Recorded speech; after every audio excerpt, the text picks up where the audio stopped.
Hello friends, welcome to Jeevanya's kitchen. Friends, இன்றைக்கி நம்ம இஞ்சி வச்சு ரொம்ப டிஃப்ரெண்ட்டான சுவையில் நல்ல காரசாரமான ஒரு சைடிஷ் ரெசிபி செய்ய போகிறேங்க. இஞ்சியில் நிறைய மருத்துவ குணங்கள் இருக்குங்க. செரிமான பிரச்சனை, பித்தத்துக்கெல்லாம் இது நல்ல ஒரு மருந்தாக இருக்கும். இது நீங்கள் சாதம், இட்லி, தோசை, சப்பாத்தி எல்லாத்தோடையும் சேர்த்து சாப்பிட்லாம். இது எப்படி செய்கிறதுங்கிறத பார்க்குறதுக்கு முன்னாடி நம்ம சேனல் ஜீவன்யாஸ் கிச்சனை மறக்காமல் சப்ஸ்கிரைப் பண்ணி பக்கத்தில் இருக்க பெல் சிம்பிளையும் கிளிக் பண்ணிக்கோங்க. ஃபஸ்ட்டு ஸ்டவ்வில் இட்லி பாத்திரத்தில் தண்ணி வச்சுட்டு அதில் ஒரு பிளேட் வச்சுருங்க. அடுத்ததாக இதில் 1/2 கிலோ அளவுக்கு இஞ்சியை கொஞ்சம் கூட மண் தூசி இல்லாமல் நல்லா கழுவிட்டு அந்த தோல் எல்லாத்தையும் சீவிட்டு கொஞ்சம் சின்ன பீசஸாக கட் பண்ணிவிட்டு இதில் சேர்த்துருங்க. இது கூடவே 100 கிராம் அளவுக்கு பூண்டு எடுத்துகிட்டு அந்த தோல் எல்லாத்தையும் உரிச்சிட்டு இதில் சேர்த்துக்கோங்க. இது கூடவே ஒரு 50 கிராம் அளவுக்கு புளி சேர்த்துக்கோங்க. சேர்த்துட்டு இதை மூடி போட்டுட்டு மிதமான தீயிலேயே ஒரு 10 நிமிஷத்துக்கு வேக வச்சு எடுத்துக்கோங்க. இஞ்சி பூண்டு ரொம்ப குழையக்கூடாது, நல்லா வெந்து வரணும். இது வேகட்டும். அதுக்குள்ளே இதுக்கு ஒரு மசாலா பொடி ரெடி பண்ணிக்கலாம். அதுக்கு ஸ்டவ்வில் ஒரு பேன் வச்சுட்டு அதில் 2 டேபிள் ஸ்பூன் கடுகு, 1 டேபிள் ஸ்பூன் வெந்தயம், 1 டேபிள் ஸ்பூன் மல்லி விதை சேர்த்துக்கோங்க. சேர்த்துட்டு ஸ்டவ் லோ ஃப்ளேமில் வச்சுட்டு இதை நல்லா வறுத்துக்கோங்க. வெந்தயம் மல்லி ரெண்டும் நல்லா செவக்கணும். கடுகு நல்லா படப்படன்னு வெடிக்கணுங்க. அது வரைக்கும் இதை நல்லா வறுத்து விடுங்க. பாருங்கள், நல்லா வறுபட்டிருக்கு. வெந்தயம் மல்லி நல்லா செவந்திருக்கு. கடுகு பாருங்கள் நல்லா படப்படன்னு வெடிக்குது இல்லைங்களா? இந்த மாதிரி முழுமையாக வெடிக்கணும். இப்போ ஸ்டவ் ஆஃப் பண்ணிவிட்டு இதை அப்படியே வைங்க, முழுமையாக ஆறட்டும். ஆறுனதுக்கு அப்புறமா இதை அப்படியே ஒரு மிக்சர் ஜாரில் சேர்த்துக்கோங்க. சேர்த்துட்டு இதை நல்லா பவுடராக பொடிச்சு எடுத்துக்கோங்க. அவ்வளோதான் பாருங்கள், நமக்கு ஊறுகாய் பொடி ரெடி ஆகிடுச்சு. நல்லா நைஸாக இருக்குது பாருங்கள். இது அப்படியே இருக்கட்டும். இப்போ இஞ்சி பூண்டு வேக வச்சு ஒரு 10 நிமிஷம் ஆகிடுச்சு. நல்லா வெந்து வந்திருக்கு பாருங்கள். குழையில் ஒரு கத்தி வச்சு அழுத்துனீங்கன்னா நல்லா அழுத்த வரணுங்க. இஞ்சி பூண்டு ரெண்டுமே நல்லா வெந்து வந்திருக்கு. இப்போ ஸ்டவ் ஆஃப் பண்ணிவிட்டு இதை அப்படியே வைங்க. இதுவும் நல்லா ஆறி வரணுங்க.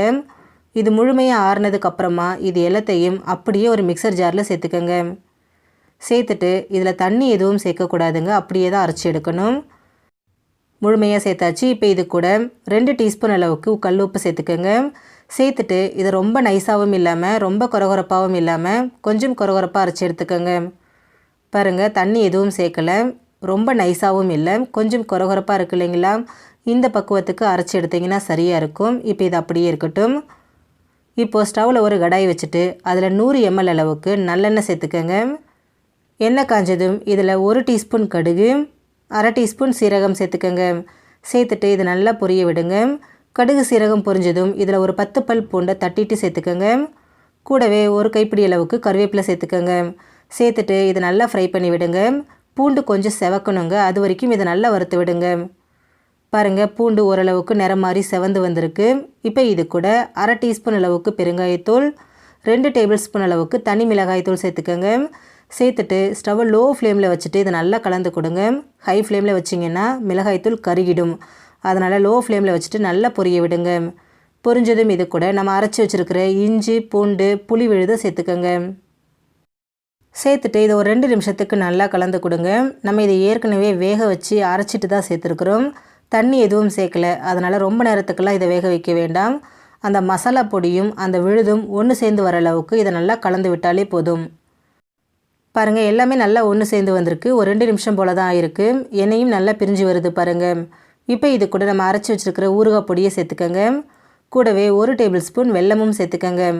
சேர்த்துட்டு இது ஒரு தடவை நல்லா கலந்து விடுங்க.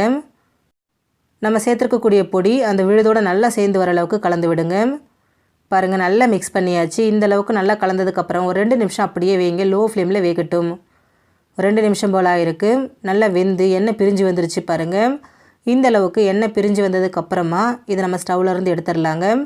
நல்லா ஆறுனதுக்கப்புறம் ஒரு பாட்டிலில் போட்டு ஸ்டோர் பண்ணி வச்சுக்கிட்டிங்க அப்படின்னா 3 மாதம் வரைக்கும் வச்சு யூஸ் பண்ணலாம். நமக்கு கெட்டு போகாது. ரொம்ப சிம்பிளான ரொம்பவே ஆரோக்கியமான ஒரு ரெசிபிங்க. பாருங்கள், எவ்வளோ பர்ஃபெக்டாக நமக்கு இஞ்சி ஊறுகாய் ரெடி ஆகிடுச்சின்னு. ஃப்ரெண்ட்ஸ், நீங்களும் இதே மாதிரி இஞ்சி ஊறுகாய் செஞ்சு கொடுங்க, எல்லாருமே விரும்பி சாப்பிடுவாங்க. ஃப்ரெண்ட்ஸ், இந்த வீடியோ உங்களுக்கு பிடிச்சிருந்தா லைக் பண்ணுங்கள், ஷேர் பண்ணுங்கள், கமெண்ட் பண்ணுங்கள். ஜீவன்யாஸ் கிச்சனை சப்ஸ்கிரைப் பண்ணி பக்கத்தில் இருக்க பெல் சிம்பிளையும் கிளிக் பண்ணிக்கோங்க. அப்போ தான் நான் போடுற வீடியோஸோட நோட்டிஃபிகேஷன்ஸ் உடனுக்குடனே உங்களுக்கு வரும். தேங்க்யூ.